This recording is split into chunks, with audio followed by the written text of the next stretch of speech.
So, very good evening to all of my colleagues, dear friends, and all the healthcare and laboratory professionals. Thank you so much for coming again and joining us to this live and interactive webinar today's topic would be more on the pathological aspects of the cytokine storm and its clinical laboratory features. You have been seeing us from last six webinar. We have been speaking more about the epidemiological factors, the problem associated with the COVID during testing, the diagnostic challenges, the biosafety lab challenges, the administrative challenges, and many more. What we had spoken about. Now we are going into the nitty-gritty and details of this particular infection. How much do we know about it? So in the last webinar, also we had one of an international eminent speaker from France who had spoken more on the immunological aspect of this particular disease. And today we are here again with an eminent speaker to speak more on the pathological detailing of the particular infection and how and what we should be knowing. So these are the certain areas which we have been looking forward because very much less has been known about this particular infection in the past, and very less of the research have been done in this. So, what exactly the pathological aspect would be about this disease is like what is the pathophysiology, what is how it is originating, and what is an evolution of the disease. What is this cytokine storm, which is we might have heard this particular word in our medical books, but today it has become an talk of the town, and more so, its association with COVID-19 has given more insights about this particular problem or the phenomena which is occurring, and we should be knowing how we can know more about this phenomenal challenges and how it can help. What are its pathological changes which occurs in this particular cytokine storm, and if there is something happening, can there can be a biomarkers which can be useful for the screening purposes, for monitoring purposes, for management purposes, and the clinical correlations with the pathological changes happening with this particular phenomena and the disease.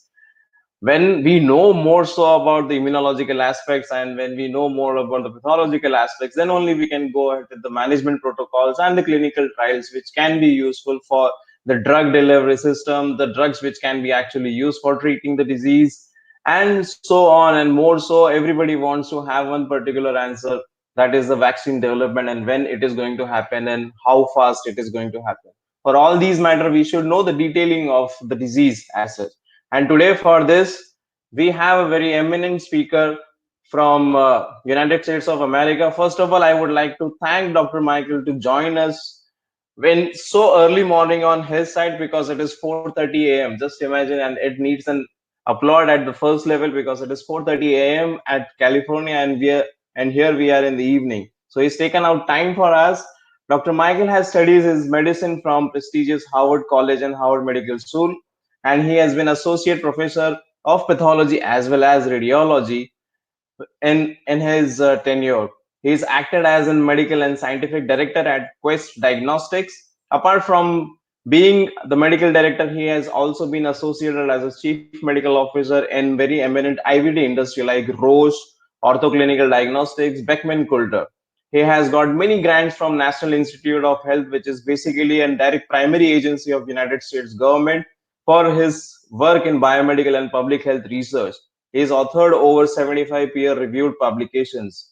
More so, his talk will be covering several interesting topics ranging from the overview of COVID-19 infection with the pathological changes, the multi-organ dysfunction failures, the role of the biomarkers, and the clinical trials and the protocols which have been there and the US or any other country would be doing right now.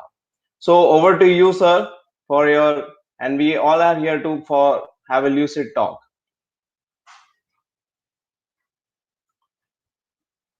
Dr. Michael, your audio is not there. Can you just put on?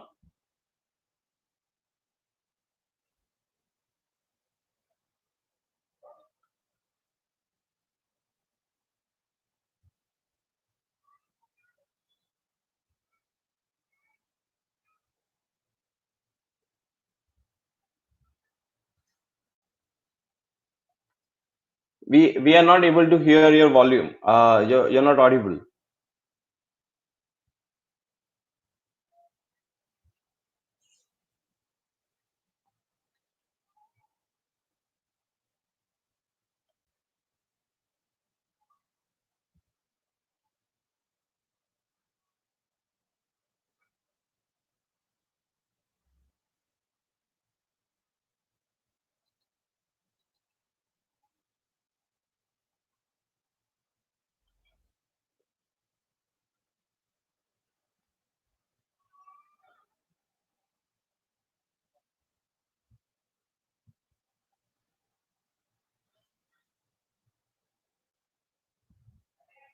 Would you be able to reconnect again? It will be much more easier, I guess.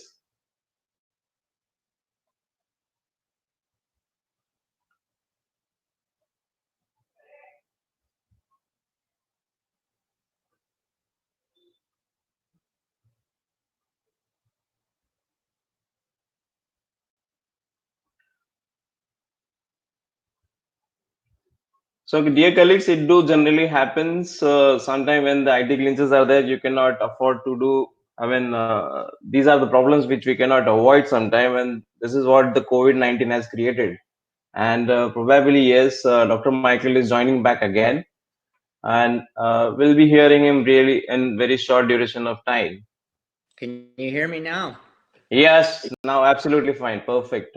Okay, I don't know, we were on before. I apologize, everyone. Thank you. Thank you for attending. We've already heard a little bit about what I'm going to be talking about, so I won't belabor that. I just do want to remind you that I would love to get some questions and discussion and maybe some debate or challenges to what I say. And so you do have the option to send those comments and questions to the event organizers, and we will answer those and discuss those at the end of the talk. I've left plenty of time for discussion and debate if necessary. I also want to acknowledge that much of the material that I'm going to be presenting today is taken in part from one of my favorite medical journals, the Wall Street Journal. They recently had a very good piece in there entitled "The Haywire Immune System is Eyed in the Coronavirus Deaths and Treatment." And some of the material that I'll be presenting today is taken from the Wall Street Journal. So let's just start with an overview of COVID-19, the virus versus the disease. And I want to make that distinction because just as in acquired immune deficiency syndrome, there's a virus, HIV, the human immunodeficiency virus, and there's the disease, AIDS. And we need to be careful when we use our terminology to make sure that we make that distinction. The virus is now officially called, despite a lot of politics, severe acute respiratory syndrome coronavirus 2, or SARS-CoV-2. This terminology is taken from the earlier terminology used for a similar virus that caused severe acute respiratory syndrome, and then it mysteriously disappeared. And also the Middle East respiratory syndrome virus, which also was quite lethal to some people, but also just mysteriously disappeared. All three of these are coronaviruses.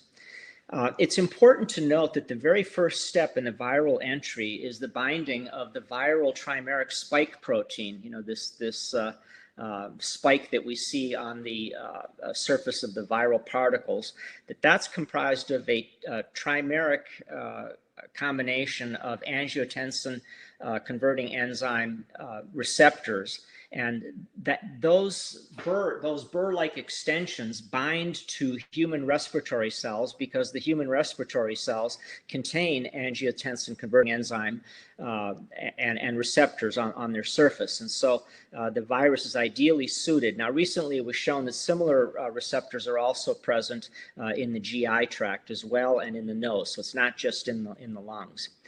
Coronavirus disease 19, or COVID-19, is the disease, and it's been characterized by a number of very relatively nonspecific findings: fever, cough, fatigue, body aches, shortness of breath.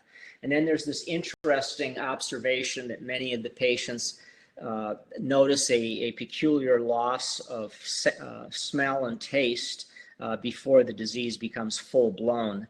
And that has been described now in about 40% of patients. Now, the pathologic features are, again, relatively nonspecific. It's a viral pneumonia with features that pathologists typically describe as acute respiratory distress syndrome, characterized by hyaline thickening of the alveolar membranes, inflammatory infiltrate, proteinaceous debris filling up the alveolar air spaces. And we'll talk a little bit more about the features in more detail in a minute.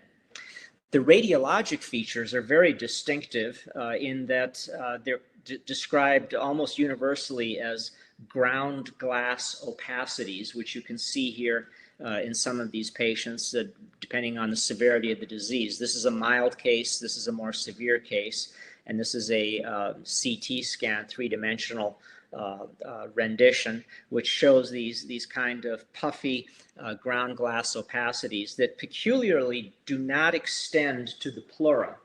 They are more centrally located, which again is consistent with the notion that this is a respiratory virus, and respiratory viruses probably infect the proximal part of the lung and airways, as opposed to the peripheral subpleural regions of the lung. So there have only been a few reports of what the autopsy shows in patients who've died of the disease. There was one interesting autopsy of a patient who had lung cancer who then developed a COVID illness.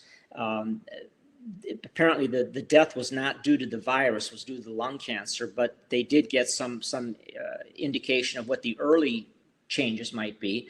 And those features were described at another institution as well, and the source is presented here at the bottom of the slide. Macroscopically, the lung shows evidence of pleurisy, consolidation, and edema. And the lung weighs more than it should, which you'd probably expect if the airways are filled with fluid.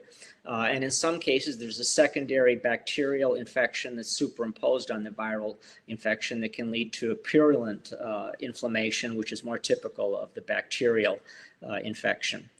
By microscopy, again, there's nothing specific about it. It's just a classic acute respiratory distress syndrome. There's edema. The pneumonocytes become hyperplastic.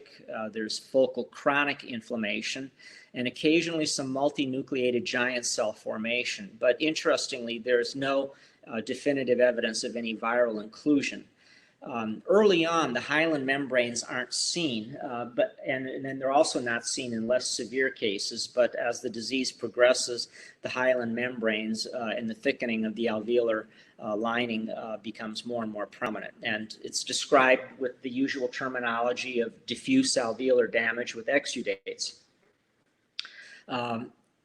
If you look at other organs, most of the time in the few postmortem studies that have been published, there's not much to see. There have been some patients who've had hepatic steatosis or fatty liver with mild inflammation, but it's not clear whether this was related to the virus or perhaps to something iatrogenic or pre-existing.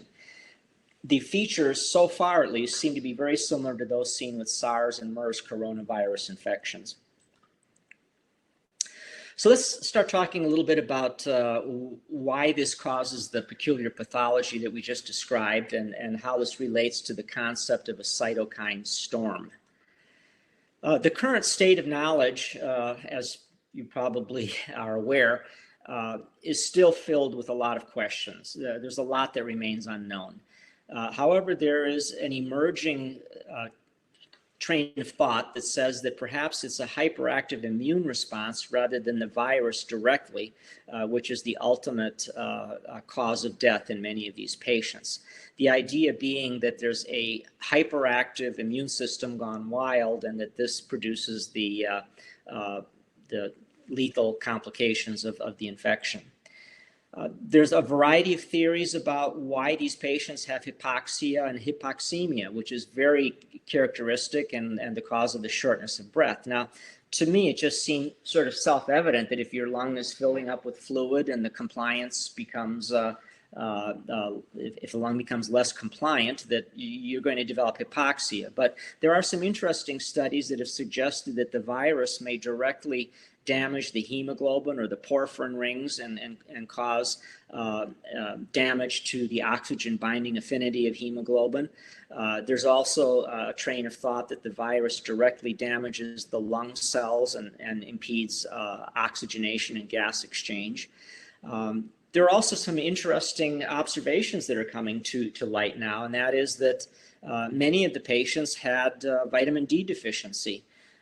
In the United States, at least, there's a disproportionate number of Black individuals who develop severe complications, and As is well known, folks with black skin usually or sometimes will have lower levels of vitamin D, and that has been actually demonstrated in a few of the patients to date. So there may be a role with the race and the ethnicity. There's also some question about the socioeconomic status. In the United States, there's clearly a linkage now with a more crowded living conditions, lower socioeconomic status. And that probably goes along with poorer ventilation and a lot of other things that could be cofactors in the disease. Well, the cytokine storm, as I just alluded, is an immune system gone berserk.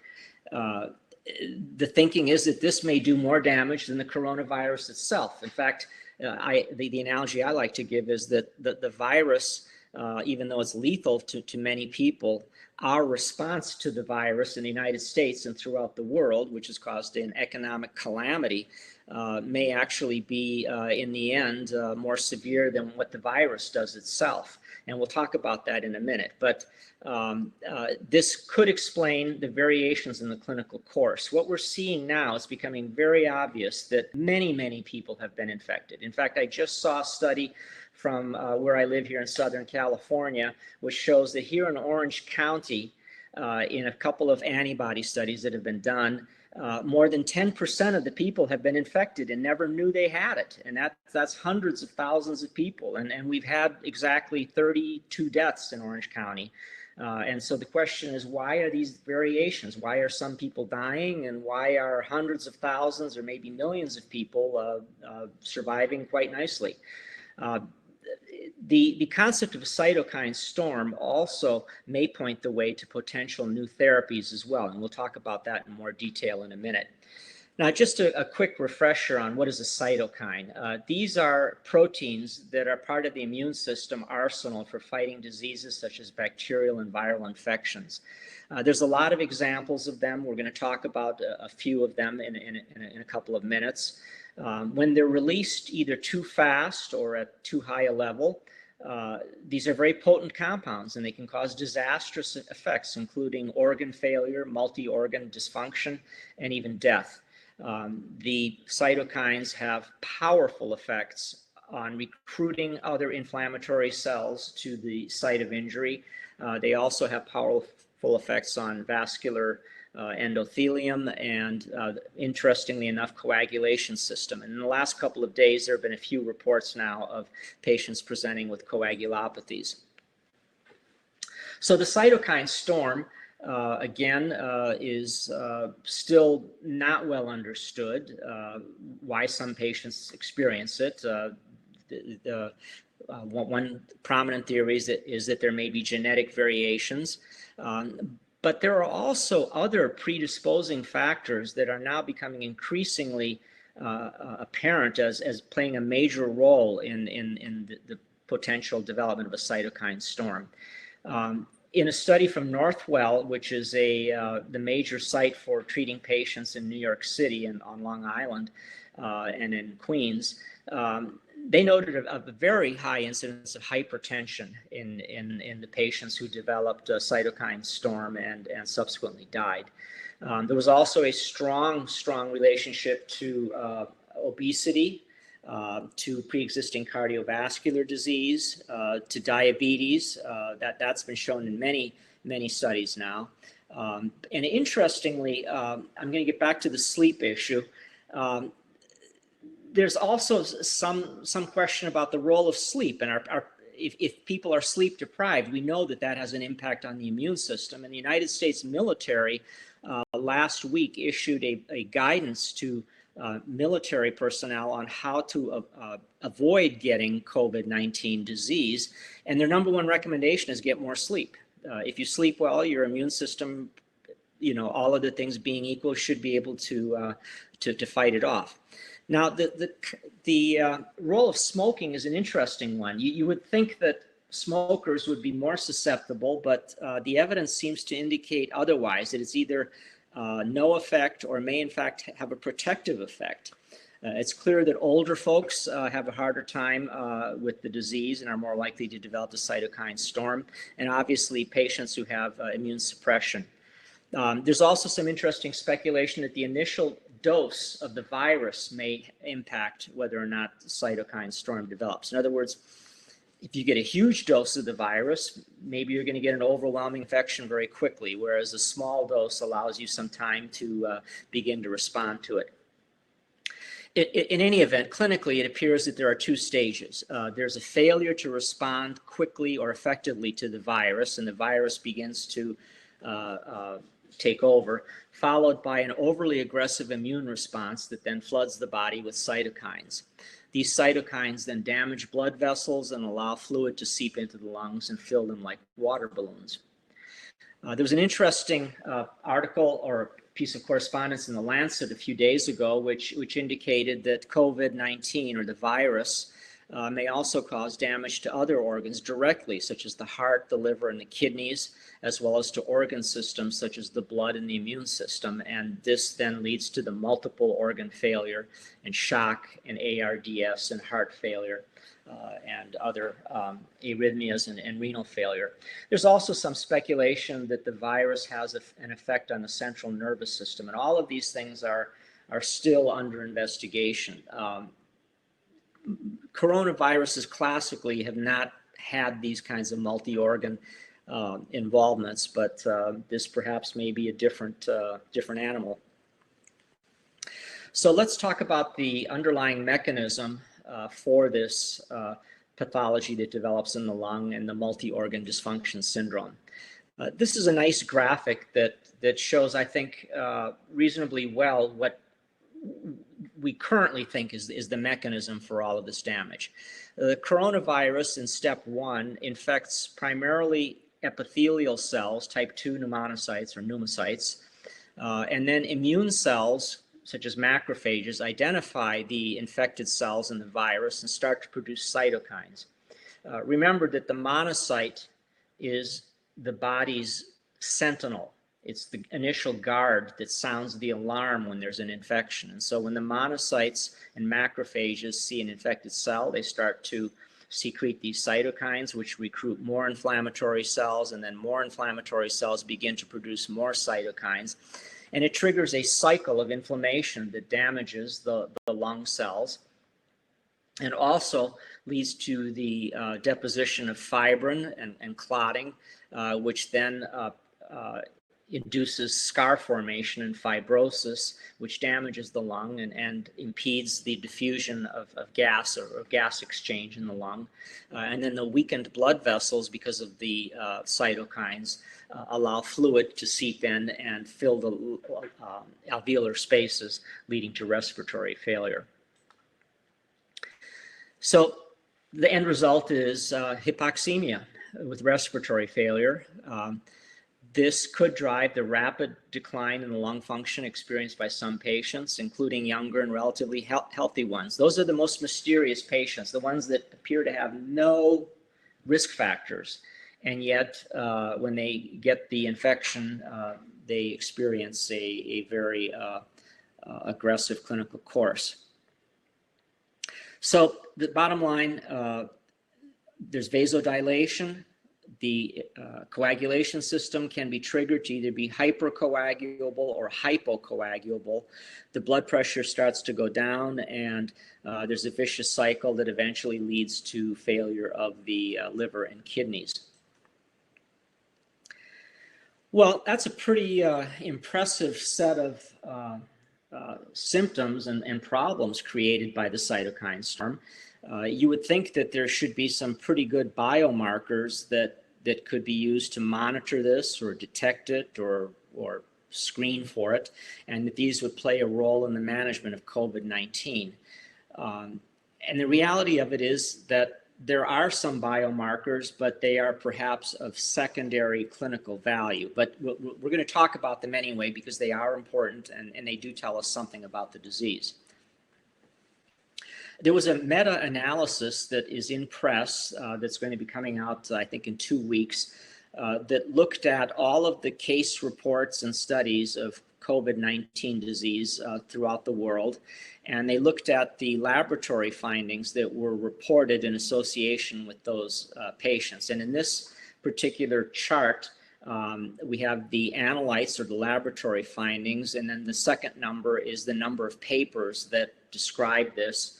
And then the third is the percentage of patients that had the particular laboratory change. And the most common laboratory change is a decreased albumin, which probably is not a surprise if you think of the fact that as blood vessels become dilated, you develop edema and you start to lose protein into the interstitial space. And so the hypoalbuminemia is perhaps explainable by the cytokine effect on endothelium. The C-reactive protein, interestingly, is elevated in less than 60% of patients.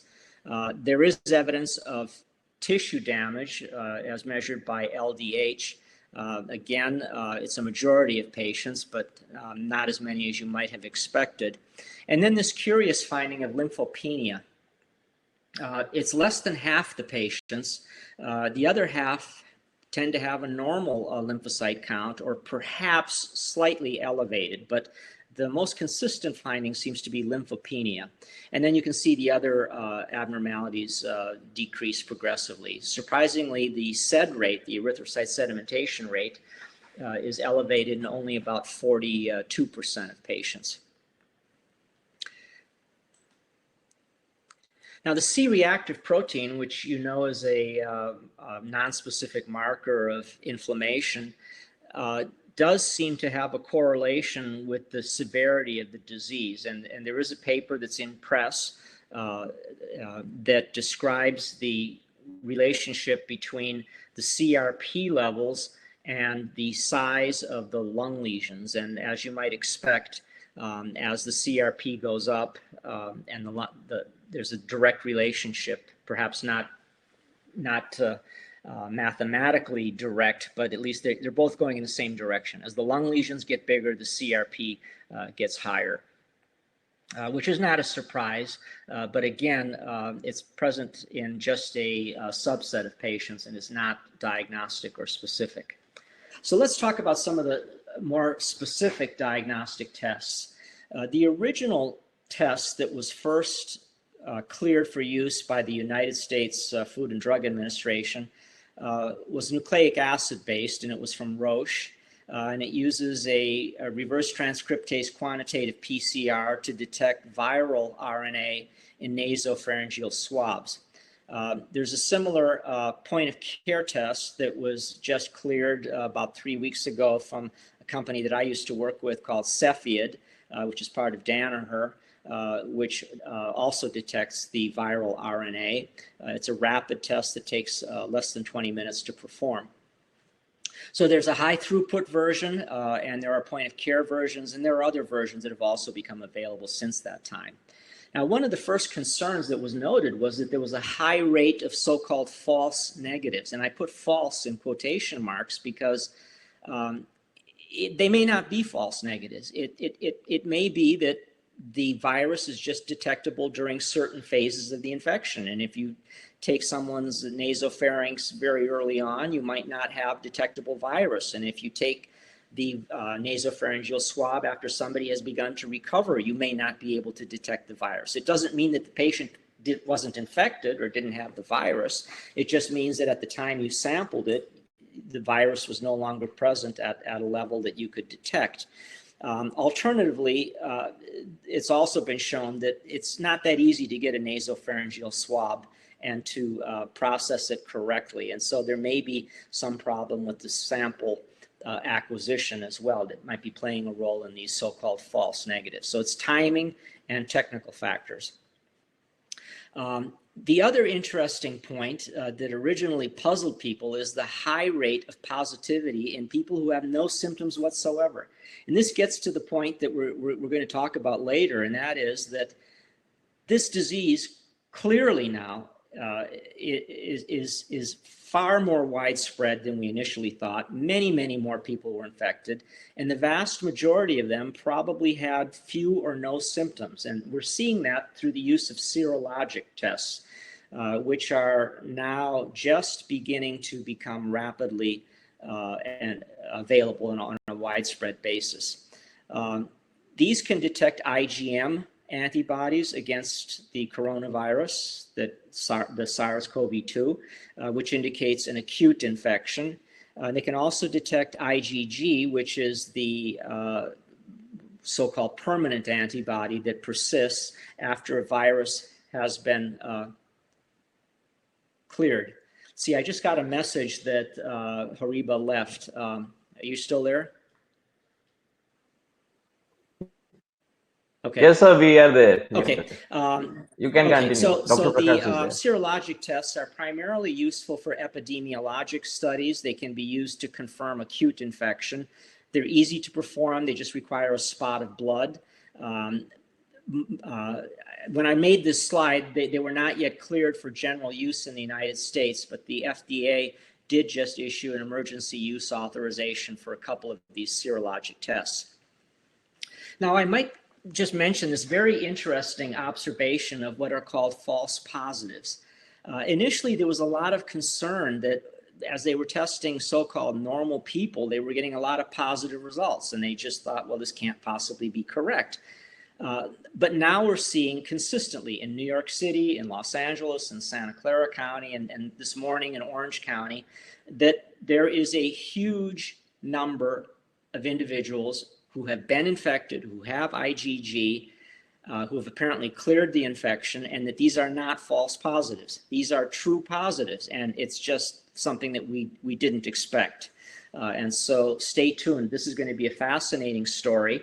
And I just want to let you know that there are some studies in progress right now on archived blood samples from months and years ago looking for presence of IgG, and that will tell us a fascinating epidemiologic story as we start to see when this virus first started showing up in people and where it first started showing up. So stay tuned. The serologic studies are going to be coming out probably in the next 2 weeks, and you're going to hear some incredible surprises. Okay. For some reason, I can't. Okay, next. So for the management of patients, the tests, laboratory tests, by and large, are of secondary importance. The most important thing is just to see the usual vital signs, very low-tech things like temperature, respiratory rate, heart rate, and blood pressure. The blood pressure is a very important indicator of response and severity of disease. Pulse oximetry to determine the oxygen saturation is also very important. It's very inexpensive, easy to do with just an infrared finger detector. And the routine clinical labs really are of just marginal value, except for those who are developing this multi-organ dysfunction syndrome, in which case it may give you some indicator of the severity and progression of the disease. So current protocols are rapidly evolving, and I just want to mention parenthetically that initially when this disease first hit in New York City, there was a strategy of aggressive intubation. The protocols called for aggressive intubation and assisted ventilation on a ventilator. And it turned out that that was wrong, that many of the patients died, perhaps because of complications related to the aggressive use of intubation, which is a very miserable experience. People who survived it described it as feeling like they were being buried alive, which you can imagine is very stressful and probably not the sort of thing you want to do to somebody who already has a serious illness. So the protocols are evolving, and I just saw a report from New York that said that perhaps the earlier strategy of aggressive early intubation might have been too aggressive. There is no screening test other than the symptoms we just talked about. The diagnostic tests may be helpful, but are not essential for management since there is no specific management. You just try to keep the patient well oxygenated, maybe with a nasal cannula or the position in the bed, and well hydrated. The chest x-ray and pulse oximetry are probably the two most important screening and monitoring tools to determine the severity of the disease. And then just to monitor the vital signs, what's happening to the temperature, what's happening to the pulse, what's happening to the oxygen saturation. However, the cytokine storm is still a suspect here. And there was this interesting letter in The Lancet a couple of weeks ago that compared COVID-19 to a disease called hemophagocytic lymphohistiocytosis, which is a hyperinflammatory syndrome that sometimes accompanies viral infections or patients with certain types of lymphoid malignancies. Interestingly, this particular syndrome, the hemophagocytic lymphohistiocytosis, has some features that are similar to sepsis and to cytokine storm. There's fever, there's cytopenias, and this elevation in ferritin, the hyperferritinemia, which suggests that that could be a useful marker as well, and the development of ARDS, the acute respiratory distress syndrome. Patients who develop this lymphohistiocytosis also have increased levels of various cytokines that I've listed here in this excerpt from the paper. So the thought was this particular syndrome responds reasonably well to steroid treatment to dampen down the immune system, and maybe we should try steroids as a treatment for the cytokine storm in COVID-19. Well, it was an interesting thought, and we know that steroids are often used when we don't know what else to do to treat a patient, and it's often suggested when there are no other good alternatives. But I think the evidence now is pretty clear, and I've been very diplomatic here when I say it's mixed effectiveness. I think it's pretty clear that there's probably no effectiveness. In fact, there's probably a higher risk of death when you put patients on steroids because it probably suppresses the immune response to the virus. Well, let's move on now to what are the drug companies doing in relation to this? They're obviously partnering with hospitals and others to try to develop drugs that tamp down the hyperactive immune response. This is based on the notion that if you can remove just one piece of the storm or disrupt the cytokine storm, you can quiet the storm. And again, this is a comment from the Northwell Health, which is one of the leaders in the United States for sepsis studies and for studying COVID-19. They're testing a drug from Regeneron Pharmaceuticals that is intended to reduce the cytokine storm. There have been some promising initial results. Again, they're rather spotty and anecdotal at this point. There is a monoclonal antibody marketed under the brand name of Actemra from Roche. It's used to treat a cytokine storm caused by certain very unusual cancer treatments that use activated T cells to treat certain tumors, and then the activated T cells trigger a cytokine storm. The NIH has committed about $25 million to accelerate a late-stage study in patients with COVID-19. And there was this famous anecdotal example of this doctor in Seattle at the Swedish Health Services. He is an emergency room doctor who became infected when caring for some of the first patients who came in from a nursing home. He didn't do well. He was placed on life support. His CRP rose to 200 times normal. But when he was put on Actemra, he responded within 2 days and was then taken off life support and has been discharged. And this is a picture of him sitting in front of his house in Seattle doing fine. So stay tuned. It may well be that this sort of targeted treatment towards a cytokine storm may have value. Other clinical trials, a very interesting one that I'm monitoring closely is one at the University of Minnesota looking at losartan, which is a generic angiotensin II receptor antagonist. Remember, the virus binds to this receptor. This is a very inexpensive pill that costs about 10 US cents. That's 1/10 of a dollar per pill. And it's commonly used to treat hypertension. And interestingly, this has prompted a lot of speculation about this hypertension linked to COVID-19 disease. And so they're trying losartan, which they believe could be a competitor to the virus, a chemical competitor to the virus that blocks the receptors that the virus binds to. Novartis and Incyte are looking at another monoclonal antibody that is used to inhibit cytokine storms that occur in treatment of certain rare blood cancers. And those studies are underway. I'm not aware of what the preliminary data shows. And then there's a study from a company called Swedish Orphan Biovitrum, which is doing a clinical trial in Italy in the Lombardy region, and those results are expected in the next 2 months.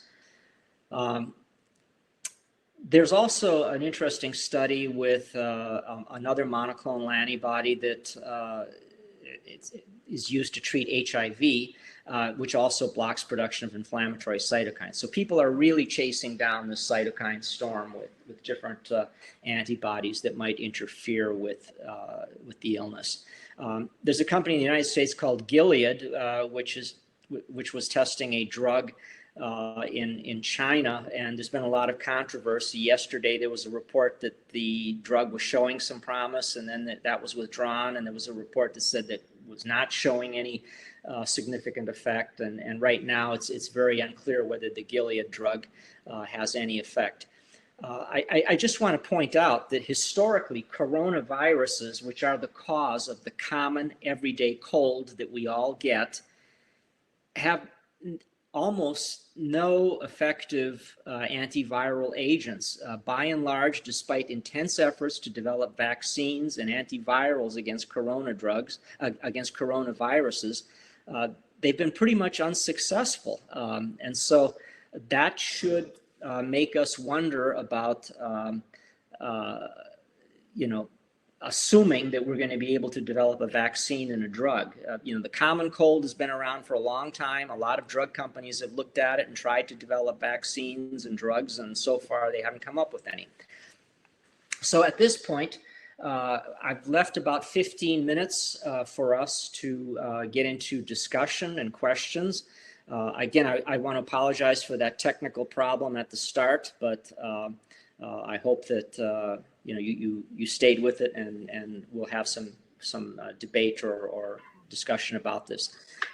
I just want to close by saying this is a rapidly evolving story, and it just, every hour some new piece of information comes out, and it's just fascinating to observe this.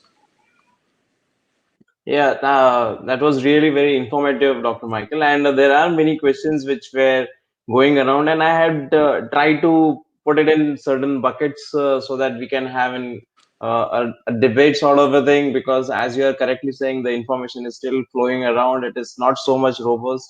It's still dynamic. People are doing a lot of things to get the real answers towards it. So just to begin with, few of the queries which were going around on the chat box was like, I'm just taking on the questions which are related more so towards the prognosis, the diagnosis, and the screening part. So here I have put the questions accordingly. So what, according to you, is there any screening mechanism for early stage of cytokine storm? Is there any way of understanding the cytokine storm at a very early stage? What are the biochemical parameters which are seen, which can indicate towards COVID-19 infection? Is there any radiological features which has to be only ground glass appearance or anything else? Yeah, so you've raised a lot of questions there, but we'll start with that first one. Is what's an early indicator or screening tool for cytokine storm? I would say if you're at an academic center, you certainly could probably have access to quantitative measurements of some of these cytokines. There are commercially available assays for interleukin 6, 4, 10, tumor necrosis factor, IL-2. Those could be done. It's not part of the standard of care. It's not necessary to manage a patient, but if there's an academic reason to try to establish that there's a cytokine storm in progress, those are probably good things to do, but they're not necessary. They're not essential for management. As far as the radiologic features, again, I just want to emphasize that initially it's just a low-tech kind of approach. The temperature of the patient, the respiratory rate, and pulse oximetry to see the oxygen saturation, and then possibly a chest x-ray. The ground glass opacities are somewhat later in the disease. Earlier, there's some peribronchial thickening and some edema around the hilar regions of the lung, relatively nonspecific. Later on, there can be segmental atelectasis and collapse of the lung. So it depends on the stage, but early on, the findings are relatively nonspecific, and so chest x-ray, you might get it as a baseline or to make sure there isn't something else going on, but it's not absolutely essential. Most patients, at least in the United States, are told if you've got a cough and a fever, you probably can just stay home and recover. But if you start to get shortness of breath, if you start to feel really, really sick, that's when you might need help. So I don't know if that answers the question. I think there was a third one there, but I'm blocking on what that was. So we talked about the radiology and we talked about the cytokines. Right. So you also spoke about, I mean, you just mentioned and enumerated about the serological testing, which would be available and which is still there and on the counter, because here also in India, we had faced certain issues regarding the kits are coming faulty and we don't know what exactly this fault or the failure is all about. So there were questions regarding this antibody screening, because everybody knows if it is available, it is very fast for some or the other matter. So have you experienced any cross reactivity or anything been mentioned on antibody screening with the other Yeah. flus which are available? So the assay will not cross-react with in other influenza viruses, but there are at least 5 variants of coronavirus that cause the common cold. And I don't know personally the degree of cross-reactivity of these assays with the other common cold coronaviruses. Potentially there could be some cross-reactivity, but this is the general problem with these kinds of assays, is that the viruses are widespread. Everybody's had coronavirus of one type or another, and everybody's going to get coronaviruses in the future, and they're very similar, and it's been very difficult to develop specific vaccines or anything else. So I think that that's a great question. I mean, what are we really measuring with these serologic tests? How specific is it, and how strongly can we believe in the conclusions of these assays? I'm assuming that they have done studies to rule out cross-reactivity against the common coronavirus variants that are known to cause the common garden variety cold. And that what we're seeing right now with the 10% positivity or the 20% positivity in various populations is probably real.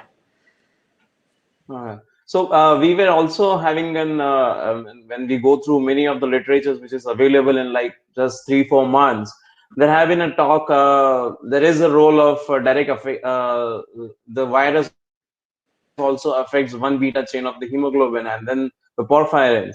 So do you think that would be somewhere a promising tool, somewhere we can design and diagnostic or a screening as well as the treatment protocols on that? On any word on Yeah. ferritin levels or LDH, which can be helpful? Yeah, so the hemoglobin story is an interesting one. When that first came out, it was in the form of a letter, I think, and then shortly thereafter, there were a number of people who strongly criticized this for a variety of technical reasons that I unfortunately did not pay a lot of attention to. So I think that there hasn't been a lot of independent confirmation about the direct effect on porphyrins and hemoglobin structure and oxygen binding affinity. Personally, I think that will probably be of secondary importance and maybe a distraction. That's probably not the major cause of the hypoxemia. I mean, they teach us in medical school, when you hear hoofbeats, look for a horse, not a zebra. The virus attacks the lung. The lung gets damaged. There's a very good reason why these patients have low oxygen. It's because the lung isn't working well. I mean, yes, it's possible that the hemoglobin is also damaged, but there's something just staring us right in the face. There's direct damage to the lung. The hyperferritinemia, Right. interesting. That's kind of an acute phase reactant. Again, kind of non-specific. I haven't seen, in fact, I've only seen one report of that in this. And so I would say, I don't know, the jury is still out. I think it's worth investigating. But again, it's going to be a non-specific indicator in my opinion. So, coming to the questions which were few, I mean, at the last of your slides, which were talking more on the clinical trials which are happening across the globe at some or the other level. There have been very interesting thing, and since yesterday evening and today morning, our Indian viewers and the audiences would be agreeing, we are getting good news, sort of an information like plasma therapy is working. Yeah. So, any Yeah. word about it? Because many people would like to, and the way it has been put up today to the across the nation, everybody is thinking, okay, we got an answer towards COVID infection. So what is Right. your view on that? Yeah, I think that's extremely promising, and the reports from the United States are extremely encouraging that the plasma from patients who have recovered from SARS-CoV-2 infection contains neutralizing antibodies, and there have been many reports now of some remarkable recoveries of critically ill patients after they received infusions of what's called convalescent plasma, patients who recovered from the virus infection. And there are a number of studies here in Orange County and in other places that are now identifying potential plasma donors. But again, keep in mind that this makes sense, and there's a lot of data to support that it works, and I believe it will be shown to be a useful modality. It's not necessary for the vast majority of people. Most people will have a mild infection or won't even know they have an infection, or they might feel miserable for a couple of days. It's only those patients who get into real trouble breathing, whose oxygen saturation gets below about 90%, who end up on a nasal cannula or on a CPAP mask or something like that. Those are the ones who are going to need the convalescent plasma, but the vast majority of people won't need it. So, I hope it can be scaled up. I hope we don't need to do it. Right. I think it does work. Right. Yeah, because I mean, there have been, I think we have been learning COVID infection more on the news rather than in our textbooks or any literatures which has been there. So everything is coming up, and so that we thought like it will clarify certain doubts or certain insights towards that. And Yeah. similarly, I never leave any speaker before asking these questions, because we are in India and we also had a chat earlier. Okay, why are tropical country people like Indians or Asians or Africans are supported by the weather conditions so that the transmission is very slow, or else otherwise we are malaria infected or we have been having BCG? Because these questions keeps on coming. Are we showing any partial immunity towards the infection because of the geographical conditions, Yeah. or say because of the malaria or BCG? What is your Yeah. role or take on that? Yeah, absolutely. I mean, the malaria is a great tie-in because that's been shown to have caused natural selection of certain G6PD variants and other things. I think the thing that is becoming more and more obvious is that there does seem to be a geographical effect here on the severity of the virus. I'm looking at Vietnam, for example, which supposedly claims they've had only one fatality, and that was somebody who was visiting. Last night, during the United States Task Force presentation, it was revealed that I believe it was the National Institutes of Health did a study on the effects of sunlight, humidity, and temperature on the infectiousness of the virus. And they showed that sunlight or high humidity or temperatures above 90 degrees inactivate the virus in less than a minute. So you could imagine that if you're in a tropical area that has a lot of sunlight, the outdoor transmission probably is going to be mitigated to a significant degree. But to get back to your other question about other tropical diseases and their potential effects on susceptibility, I think that's an incredible area for some very powerful basic research to try to identify that kind of a connection. But right now, I'm not aware of any. So I think we have been sorry, we have been covering many of the different areas and the topics basically.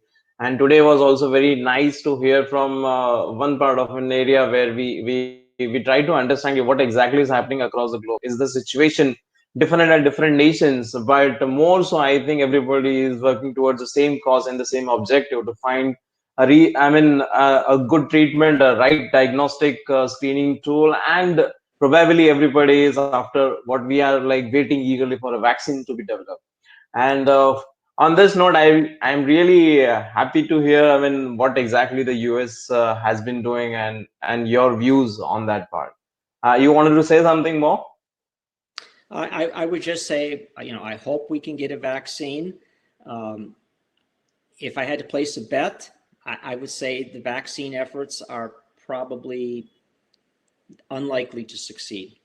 But I'm not an expert in that area, but I just know they've never succeeded in the past against coronaviruses. All right. But still, we have will be hoping for the best, whatever we can do, because we have been doing whole genomic sequencing. Everything is done. We are waiting for we are started doing testing. Molecular testing is available. Hope so. In some way, we can have a recombinant techniques where we can also have a vaccination towards or have a partial immunity in some or the other way, so that we can avoid this. And I'm really thankful to you for joining us. And I really thank because you I can understand it's almost like what 5:30 a.m. in the morning for Yes, you. Yeah, and it it is. is evening here. Yeah, so it was really an heartfelt thankful from the entire Horiba family and from our Horiba America team. Special thanks to Terry who has been working hard and getting you on the board to talk for regarding your experiences with this COVID infections. And before we leave for the day, I just want to have this picture which was there on the internet and it's got viral that all heroes don't wear are not supposed to be. We are supposed to be the superheroes now in this field, not only the healthcare professionals but everybody who's been working so hard from the administrative authorities as well. And it is like I just took this quote. It is a very challenging time, but it is also an amazing opportunity to unlearn and relearn something, to test our capabilities and value the system. So probably yes, we are here to interact, share the information, know what is right, know what is wrong, and how we can apply these practices to our routine things. So with this, I will again and heartfelt thank you to Dr. Michael who joined at so early in the morning and sharing his information, and also towards all the audiences who have joined, come here, share their views and expressions so that we can have an interaction and discussion. So please do write on hematology.hin at the rate of horiba.com for any of the queries, questions, or feedbacks to Dr. Michael so that he is available with us and he can be of an help to share his informations with this coming infections. So thank you so much, everybody. And this is Dr. Prakash from Horiba family signing off and have take care of yourselves. Stay safe and thank you so much. Stay home, stay safe. Jai Hind. Thank you, Dr. Michael, for joining Bye. once again. Bye bye.